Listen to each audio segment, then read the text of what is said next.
What's up, everybody? Stu Hill, Sin City Running. We're in our second episode of my update weekly installment for the city of El Paso, where we're going to be covering a whole lot of things, ranging from predictions to rankings to, top performances of the week prior. Uh, we just got done coming out of the Eastwood Stars and Strides Invitational. A lot of great performances coming out of there, and some of the big notable things to talk about out of that race is, of course, boys dominating on that side. Eastwood, again, they cut their split down from their 1 to 5 split down to 22 seconds, and they still are the reigning champs here in El Paso. And but one of the things that I want to point out is we have a new fifth runner emerging out of that team. His name is Noah Garcia. Uh, he ran a 15:48, which is a PR for him, and in a course that is not designed to be super fast. They got a lot of tall grass there. So I think that's something that we need to be looking out for, in the weeks to come, to see how this five runner develops and kind of helps this incredible split where El Paso Eastwood is already top of the state in Texas for their team rankings, and that's something that we're definitely going to be looking out for. The other thing that really surprised me coming out of this meet is the Franklin boys. We saw these boys running incredibly well at the Coronado Invitational, and we see that they had I think it was somewhere around a 15-second split. This week, at the El Paso Stars and Stripes Invitational, they ran an 18-second split. But that's not, to me, what was astonishing. Was if you look at where they were, let's go back, backtrack to 2023. We look at probably arguably the best boys running team to come out of Franklin High School, which was led by Matthew Engel, Juan Leal, Adan Castillo, and this is probably the best boys team that has come out of Franklin High School, like I said. But let's fast forward back again to 2025, where we're at right now, and we have this boys team that's led by Sebastian Mendez, Michael Villa, Francisco Medina, and where we didn't really see we're not quite there yet with the team average, in terms of 5K, as where in the 2023 team we had their team average around a 15:33.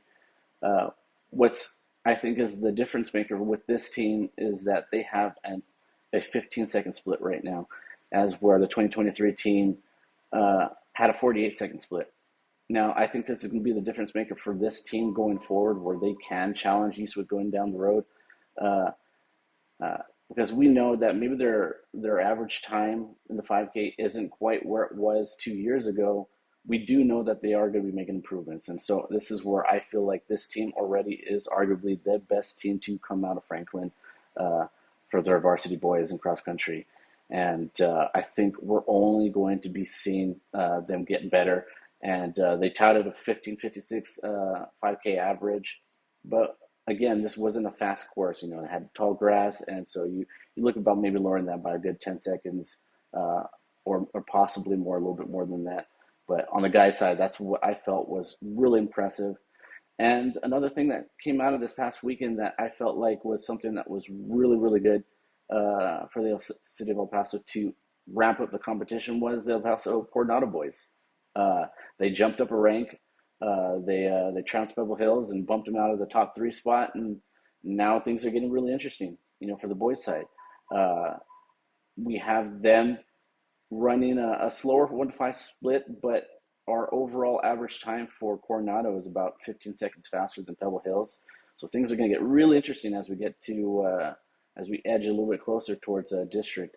And of course, Coronado is led by senior Humberto Serna, and I've gotten to talk to him a lot over the years, and I've seen a lot of his progression. But really, what surprised me about Humberto was last year, his junior year, he's probably averaging somewhere in the 16:30s for his 5K. Fast forward now, he's consistently in the 15:30s, which is a minute jump. That's incredible. That's an incredibly big jump for this kid. Uh, he every time I talk to him, he's very optimistic, and he's just working hard.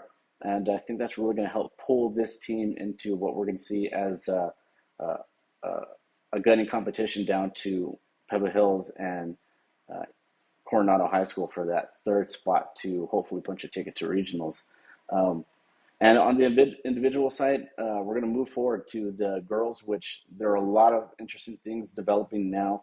Um, One of the big things to talk about, obviously, are the Eastwood girls. They're working really hard, and I think it's important to note that these girls were already seeing a lot of consistency, as where their times aren't really fluctuating a whole lot, but we do know that they are consistent. Their splits one through five split is again consistent. Their average team time is consistent. But what surprised me coming out of the Stars and Strides Invitational was uh, a newly emerging five girl for them, which is Sienna Salas. She ran a 21-second flat 5K, or 21-minute flat 5K, which is a PR for her. And she is emerging as someone that maybe this team can count on, as where, we're seeing a little bit more depth out of this girls team that maybe than what we're used to. Um, and on the individual side, again, we're gonna shift balance a little bit and talk about El Paso Hanks varsity lead runner Ashlyn McMillan. Um, she had an incredible race. She ran very well at the Del Valle Invitational, the Midnight Madness meet. But now we're seeing her emerge in what I feel is going to be a top two, top three runner for this city of El Paso. And she ran an 18:20 PR at the Stars and Strides Invitational, which is incredible. Again, like I said, you got the grass, so it's not that fast of a course. So when you can see that type of a PR, you really see that this girl is going to be progressing well throughout the season, and she's definitely going to be one to look at. And what's more impressive, if you look at her 2024 performance as a junior, you're seeing her running in the mid 21s. And so now we got her running low 18s, which is an incredible jump for a girl athlete. And that's something that we got to definitely keep an eye on. And again, next I have what I feel is our sleeper athlete of the season, someone that we definitely have to look forward is freshman Eastlake runner Ave Molina. She comes out and runs in 1942 at the Eastwood Stars and Strides, which is a top 10 in El Paso, top 10 time in El Paso.